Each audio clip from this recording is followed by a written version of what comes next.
Bismillahirrahmanirrahim. Assalamualaikum warahmatullahi wabarakatuh. Jumpa lagi dengan saya di Abil Maiwa Channel.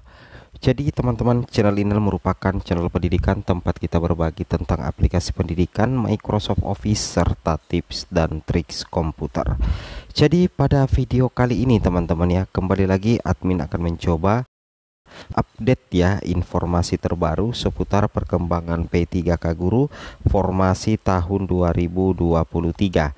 Di sini kami ingin menyajikan informasi mendesak langkah selanjutnya untuk P1, P2, P3, P4 kode kelulusan PL P3K Guru 2023. Ya, jadi bagi rekan-rekan guru honorer baik itu P1, P2, P3, P4 yang sudah dinyatakan lulus menjadi ASN P3K Guru dengan kode kelulusan PL, sebaiknya teman-teman ya mempersiapkan langkah selanjutnya apa? Tentunya ketika kita sudah lulus menjadi ASN P3K Guru 2023, langkah selanjutnya itu adalah mempersiapkan dokumen. Kemudian kita akan melakukan yang namanya pemberkasan tahap awal.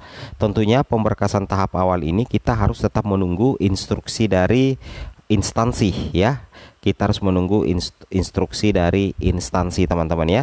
Di sini kita ingin bahas sedikit kira-kira apa langkah selanjutnya untuk P1 hingga P4 ya apabila lulus menjadi ASN P3K Guru tahun 2023. Tapi sebelum kita lanjut teman-teman ya, bagi rekan-rekan guru yang baru pertama kali mampir di channel ini, jangan lupa tekan tombol subscribe dan aktifkan lonceng notifikasinya agar setiap hari Bapak Ibu bisa mendapatkan update informasi terbaru seputar perkembangan P3K Guru formasi tahun 2023. Nah, di sini kita ambil salah satu daerah yang sudah keluar pengumuman kelulusan P3K Gurunya tahun 2023, yaitu pemerintah Kabupaten Jeneponto ya. Alhamdulillah pemerintah Kabupaten Jeneponto dari Sulawesi Selatan ya, Provinsi Sulawesi Selatan ini sudah keluar hasil seleksi kompetensi pegawai pemerintah dengan perjanjian kerja jabatan fungsional guru lingkup pemerintah Kabupaten Jeneponto. Nah, kira-kira apa langkah berikutnya setelah kita dinyatakan lulus teman-teman ya,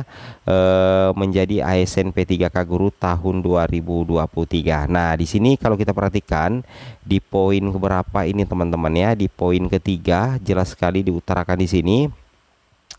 Pelamar yang dinyatakan lulus seleksi berhak melanjutkan ke tahap pengisian DRH. Jelas sekali ya, apabila teman-teman sudah lulus menjadi ASN P3K Guru formasi tahun 2023, maka tahapan berikutnya adalah pengisian DRH. Teman-teman perlu ketahui, untuk pengisian DRH itu teman-teman ya, itu bersifat online ya. Nah, yang mana jadwalnya itu sampai mulai tanggal 22 sampai 14 Januari 2024. Batas akhir untuk pemberkasan tahap awal atau pengisian DRH ini yaitu 14 Januari 2023. Namun di sini ada hal yang tidak boleh dilakukan oleh pelamar apabila sudah dinyatakan lulus ya, karena bisa jadi terjadi pemecatan teman-teman atau pembatalan kelulusan teman-teman. Ingat ya, hal ini tidak boleh dilakukan setelah teman-teman dinyatakan lulus ya. Jadi langkah berikutnya setelah teman-teman dinyatakan lulus, maka teman-teman harus bersiap mengisi DRH.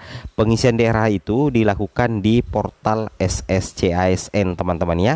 Oke, di sini di poin 4 ditekankan sekali, dalam hal peserta sudah dinyatakan lulus tetapi di kemudian hari terbukti kualifikasi pendidikannya tidak sesuai dengan yang dibutuhkan atau tidak memenuhi persyaratan lainnya yang telah ditetapkan berdasarkan hasil pemeriksaan tim verifikasi dan validasi BKN, maka pejabat pembina kepegawaian dapat membatalkan kelulusan yang bersangkutan berdasarkan peraturan perundang-undangan yang berlaku. Nah, jadi kalau misalkan ada manipulasi data teman-teman ya, sekalipun teman-teman sudah lulus menjadi ASN P3K Guru, itu teman-teman bisa dibatalkan kelulusannya apabila kedapatan teman-teman ya, kedapatan ternyata tidak valid data-data yang diserahkan. Makanya pada saat pengisian DRH nantinya teman-teman harus betul-betul menyajikan data yang real, dokumen yang asli teman-teman ya.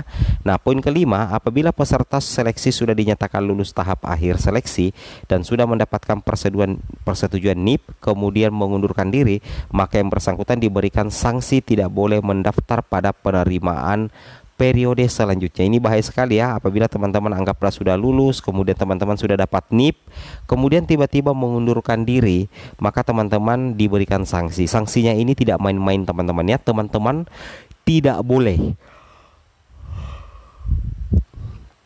teman-teman tidak boleh mendaftar pada penerimaan periode selanjutnya, teman-teman ya. Oke, itu yang harus teman-teman pahami ya terkait dengan informasi ini. Kemudian kalau kita lihat posisi kelulusan teman-teman ya, di sini teman-teman kita lihat ini P2 ya. Nah, ternyata untuk P2 dan P3 untuk afirmasi sertifikat pendidiknya itu sudah diakui teman-teman ya. Itu sudah diakui. Untuk P2 dan P3 itu sudah diakui.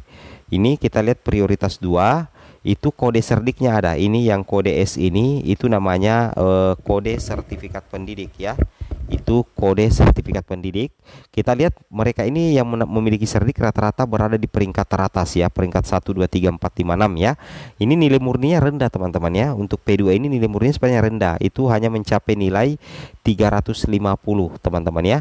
Untuk nilai murni kompetensi teknis, untuk nilai murni kompetensi teknis hanya mendapatkan nilai 350, tapi lulus ya, tapi lulus teman-teman ya, karena di sini nilai murninya awalnya 350 itu menjadi 450 atau mendapatkan nilai maksimal teman-teman ya, atau mendapatkan nilai maksimal di seleksi P3K guru formasi tahun 2023 teman-teman, dengan kode status kelulusan itu PL teman-teman ya, atau peserta lulus ya. Kode PL-nya itu adalah peserta lulus ya. Ini untuk yang mendapatkan afirmasi sertifikat pendidik teman-teman ya, seperti itu. Jadi langkah selanjutnya bagi teman-teman yang sudah lulus ya menjadi ASN P3K guru formasi tahun 2023, itu artinya teman-teman ya, teman-teman siap-siap saja teman-teman ya, siap-siap saja mengikuti pengisian atau rangkaian seleksi berikutnya, yaitu pengisian DRH ya. Nah, ini data-data kelulusannya, silakan teman-teman cek namanya ya. Ini sudah lengkap semua. Wow, luar biasa ya. Ini ada berapa halaman ini? 139 ya. Nah, di sini teman-teman lihat yang terakhir ini. Nah, ini dia. Ini adalah kode-kode kelulusan. Ya.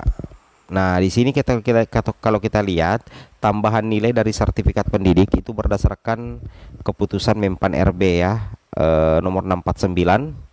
Oke. Ini tentunya menjadi kabar baik ya untuk teman-teman sekalian.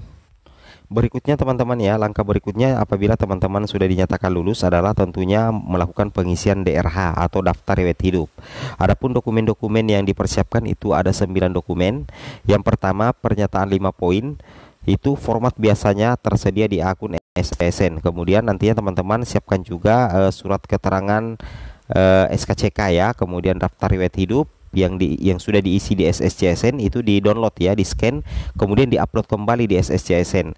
Kemudian bukti pengalaman kerja apabila ada, surat keterangan bebas nafsa, surat keterangan sehat jasmani dan rohani, ijazah asli pendidikan terakhir, transkrip nilai asli pendidikan terakhir, pas foto terbaru warna merah teman-teman ya. Ini 9 dokumen wajib ya untuk daftar riwayat hidup. Namun di sini teman-teman ini tergantung instansi juga, adalah pemberkasan, biasanya ini ada pemberkasan yang diminta juga oleh instansi masing-masing ya.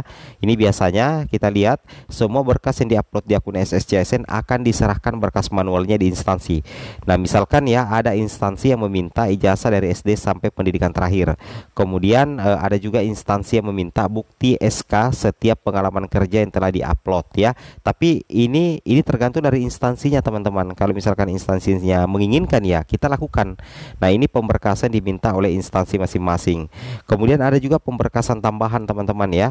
Tapi pemberkasan tambahan ini bisa saja berbeda-beda ya, tergantung dari instansinya. Itu zonasi waktu perbaikan bila ada kesalahan pada pemberkasan instansi, kemudian administrasi tambahan sebagai acuan pembuatan rekening dan administrasi lainnya. Tapi untuk yang bersifat umum ini wajib teman-teman siapkan 9 dokumen ya. Tujuannya adalah untuk pemberkasan pengisian daftar riwayat hidup.